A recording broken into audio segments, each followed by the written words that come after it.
Hello everyone.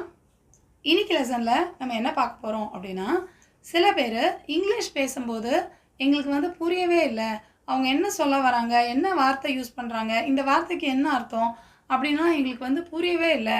அவங்க எவ்வளோ தான் ஸ்லோவாக சொன்னாலும் ரொம்ப தெரிஞ்ச வார்த்தையாக இருந்தால் கூட, ஆனால் அவங்க அதை யூஸ் பண்ணும்போது அதுக்கு என்ன அர்த்தம் வேறு மாதிரி இருக்கே அப்படின்னு தோணுது அப்படின்னு சொல்லிட்டு சொல்கிறாங்க. அது என்ன வார்த்தை, அதுக்கு அர்த்தம் என்ன, அதை நம்ம எப்படி யூஸ் பண்ணிக்கலாம் அப்படின்னு சொல்லிட்டு இன்னைக்கு பார்க்கலாம். One, we got on the wrong train.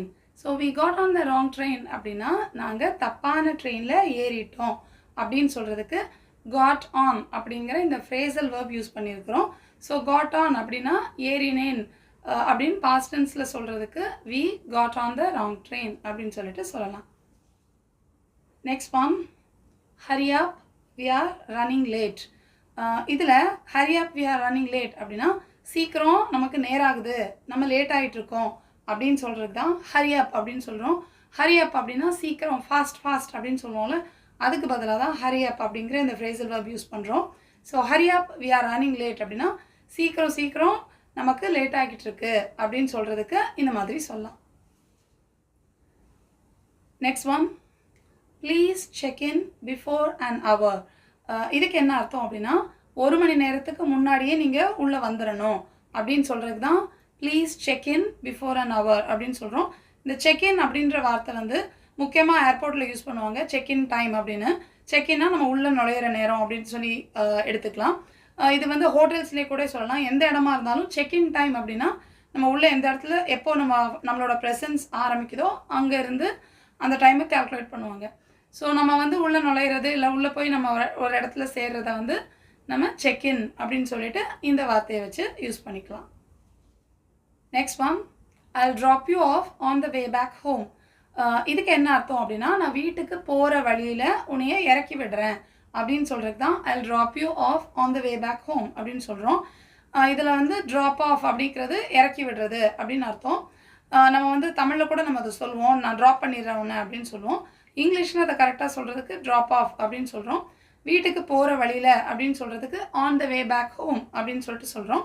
So இதை வந்து எப்படி சொல்லலாம் அப்படின்னா I'll drop you off on the way back home அப்படின்னு சொல்லலாம்.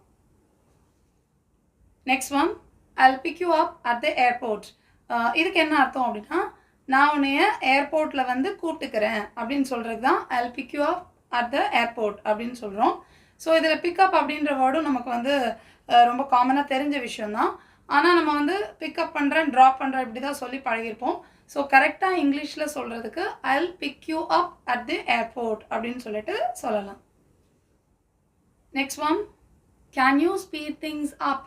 So can you speed things அப் அப்படின்னா இதை கொஞ்சம் வேகமாக செய்கிறியா அப்படின்னு சொல்கிறதுக்கு கேன் யூ ஸ்பீட் திங்ஸ் அப் அப்படின்னு சொல்லிட்டு கேட்கலாம்.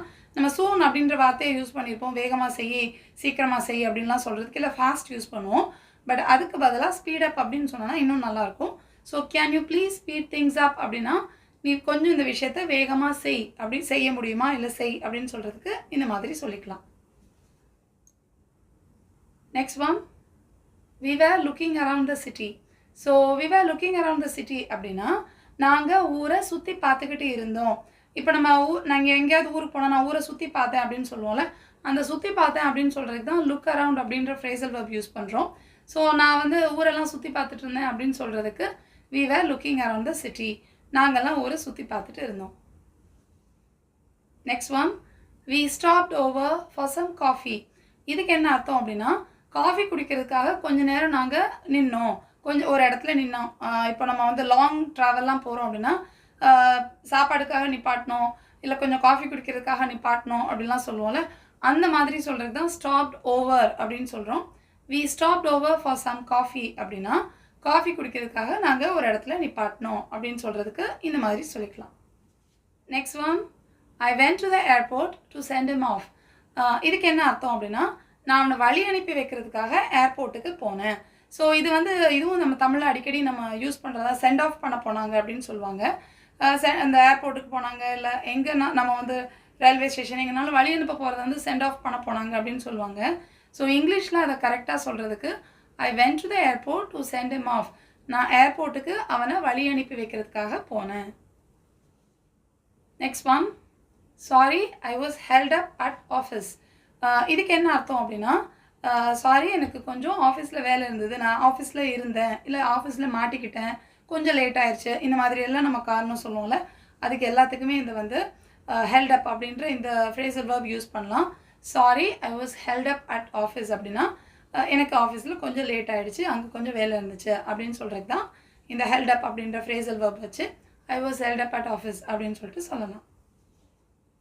Next one, I couldn't put up with him. இதுக்கு என்ன அர்த்தம் அப்படின்னா, என்னால் அவனை சகிச்சுக்கிட்டு இருக்க முடியலை அப்படின்னு சொல்கிறது தான் I couldn't put up with him அப்படின்னு சொல்லிட்டு நம்ம சொல்கிறோம். டாலரேட் அப்படின்ற ஒரு வார்த்தை யூஸ் பண்ணுவோம் நம்ம இங்கிலீஷில். என்னால் டாலரேட் பண்ணவே முடியல அப்படின்னு, அதாவது சகிச்சிக்க முடியல, ஏற்றுக்க முடியல அப்படின்னு சொல்கிறதுக்கு டாலரேட் சொல்லுவோம். ஸோ அதே இதை நம்ம ஃப்ரேசல் verb வச்சு இன்னும் கொஞ்சம் அழகாக சொல்கிறதுக்கு புட் அப் வித் அப்படின்ற இந்த ஃப்ரேசல் verb யூஸ் பண்ணலாம். ஸோ என்னால் அவனை சகிச்சிக்க முடியல, இல்லை ஏதோ ஒரு விஷயத்தை சகிச்சிக்க முடியல அப்படின்னு சொல்கிறதுக்கு I couldn't put up with him அப்படின்னா என்னால் இவனை சகிச்சிக்க முடியல. I couldn't put up with it அப்படின்னா என்னால் அதை சகிச்சிக்க முடியல அப்படின்னு சொல்லிட்டு அர்த்தம். Next one, the boat service was called off. இதுக்கு என்ன அர்த்தம் அப்படின்னா, போட் சர்வீஸ் நிறுத்தப்பட்டது அப்படின்னு சொல்லிட்டு அர்த்தம். இப்போ வந்து கன்னியாகுமரியிலலாம் வந்து போட் விடுவாங்க இந்த ராக்குக்கெலாம். ஸோ அதை திடீர்னு நிப்பாட்டி வச்சுருவாங்க, வெதர் கண்டிஷன் சரியில்லை அப்படின்னு சொல்லிட்டு. அந்த மாதிரி ஏதாவது ஒரு விஷயத்தை வந்து கேன்சல் பண்ணிட்டாங்க, நிப்பாட்டிட்டாங்க அப்படின்னா இந்த கால் ஆஃப் அப்படின்ற ஃப்ரேசல் verb யூஸ் பண்ணலாம். முக்கியமாக அஃபிஷியல் மீட்டிங்ஸில் கூட மீட்டிங்கை திடீர்னு கேன்சல் பண்ணிட்டாங்க அப்படின்னா அதுக்கும் கூட the manager called off the meeting அப்படின்னா மேனேஜர் மீட்டிங்கை நிப்பாட்டிட்டாரு அப்படின்னு சொல்லிட்டு அர்த்தம்.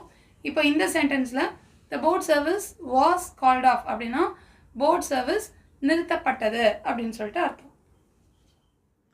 ஸோ நல்லா இங்கிலீஷ் பேசுகிறவங்க யாரையாவது கவனிச்சு பார்த்தீங்கன்னா இந்த மாதிரியான ஃப்ரேசல் verbs நிறைய யூஸ் பண்ணுவாங்க.